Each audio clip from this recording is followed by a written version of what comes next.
January 19, makikita ang pagbangga ng isang pumapasadang jeepney sa tricycle na nasa harapan nito.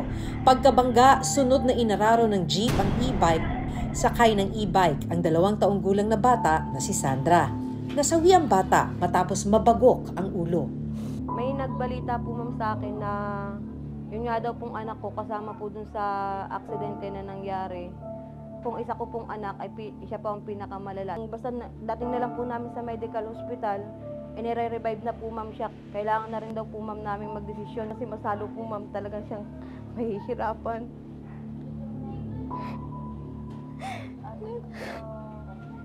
Ma'am, sobrang hirap po kasi hindi ko po talaga hindi ko po talaga alam na gano'n po mangyayari sa anak ko. Sinagot naman daw ng operator ng jeep ang mga gastusin sa ospital hanggang sa pagpapalibing sa kanyang anak. Pero desidido si Desiree na ituloy ang kaso. Ma'am, ang inaasahan po talaga namin, ma'am, makakulong po, ma'am, magbigyan po ng hustisya. Bago po talaga nila gamitin ang sasakyan, i-check po talaga nila. At least wala pong buhay na madamay kasi sobrang hirap po mawala ng mahal sa buhay, ma'am. Nahaharap ang driver ng jeep sa mga kasong reckless imprudence resulting to homicide, damage to property, and multiple physical injury. Makakausap natin sa telepono yung jeepney driver na nakabundol ng ilang tao sa Nagcarlan, Laguna noong January 19. Hello po. Hello po. Hi, magandang hapon po. Ako po si Maki Pulido. Po. Nakabundol po kayo ng mga tao noong January 19. Ano po nangyari? Bakit nabundol ninyo? Nawalan po ako ng preno. Hindi ko po inaasahan na biglaan po ang nangyari. Akala ko po meron pag-check ko wala na. Ako po humingi po ng paumanin sa akin na na-aksidente lahat. Kung ano man yung nangyari man yun, pasensya na ako kayo. Hindi ko po inaasahan. Yung brakes po ba? Nabantayan po ba natin yung brakes? Nawalan po ba ng preno? Bago naman po namin ilabas chinecheck namin. May maintenance po yun. Yun po yung linggo-linggo aming pinapacheck. Sa ngayon, nasa kustodiya pa ng Nagcarlan, Laguna Police ang jeep bilang bahagi ng investigasyon. A safer, more reliable, and environment-friendly transportation system. Ito ang pinakapakay ng Public Utility Vehicle Modernization Program. Sa ilalim ng programa, aalisin ang mga traditional na jeep sa kalsada. Papalitan ito ng modern jeep tulad nito.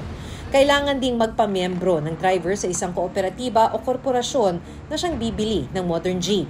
Ang membership o consolidation fee nasa 20,000 pesos bawat jeep. 8 hours ang kanilang biyahe, nasa 600 to 800 pesos ang sweldo at may mga dagdag pa na benepisyo. Yung mga nag-consolidate pero hindi pa modern yung jeep, may 2 hanggang 3 taon pa na makakapamasada sa mga kalsada ng ating bansa. Pero sa totoo lang, kung iisipin mo, pagkatapos ng ilang taon ay hindi na natin makikita sa ating mga kalsada yung ganitong mga traditional jeepney natin na kung ituring nga noon ay hari ng kalsada at sa totoo lang, bahagi ng ating buhay, our everyday lives sa napakatagal na panahon. Pero ilang taon na lamang, mawawala na sila sa kalsada. Nakakasenti lang minsan kung isipin. Pero ang ilang jeepney driver tulad ni Carlos hindi pabor sa pag-phase out ng traditional jeepney. Mahigit 2 dekada na siyang driver. Ipinangalan ni Carlos ang kanyang jeep sa 2 anak. Pareho niyang napagtapos ng college dahil sa pamamasada. 5 years course. Mechanical engineer. Naiyak ako ma'am kasi sayang talaga ma'am Pero okay naman kasi matatapos na siya.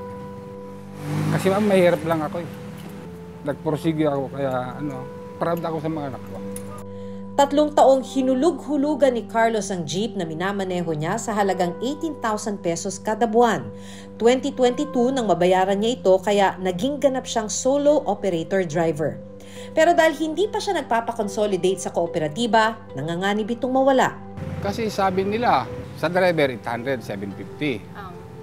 Ang sweldo ng driver. Yung 700 ma'am, 800 ka mo na lang, hindi kasya sa pamilya ko May quota pa ma'am. Bayad po. Kaliwa. Dahil pagmamayari ni Carlos ang jeep, kumikita siya ng 1,500 to 2,000 pesos. Kung sakaling wala na talagang pag-asa, ito, i-junk shop nyo na. Ganun talaga mamamayari, wala naman akong parkingan. Sa ngayon, nasa 40% o halos 17,000 pa lang ang nagpapakonsolidate na jeepney drivers dito sa Metro Manila. Ibig sabihin, kung matutuloy ang phase-out ng traditional jeep, nasa 200 na ruta ang posibleng maparalisa. Kung titingnan naman ang datos sa buong bansa, nasa mahigit 75% na raw ang consolidation rate ng public utility jeepneys. Ang objective po nito ay hindi lang to modernize yung fleet, kundi i-modernize din yung system ng pagpapatakbo ng isang public transport. Isa sa mga sumali sa kooperatiba si Mang Rene na may rutang Cubao-Quezon Avenue. Ang kanyang lumang jeep, ibinenta niya sa halagang 21,000 pesos. Binili ko po ng 180,000 nung time na yun. 21,000 na lang. Sa totoo lang po, mas maganda mag-modernize na po. Ang ginagawa ng gobyerno, sa tingin ko, ginagaya na sa ibang bansa. Kasi sa ibang bansa, noon pa, walang agawan, walang habulan.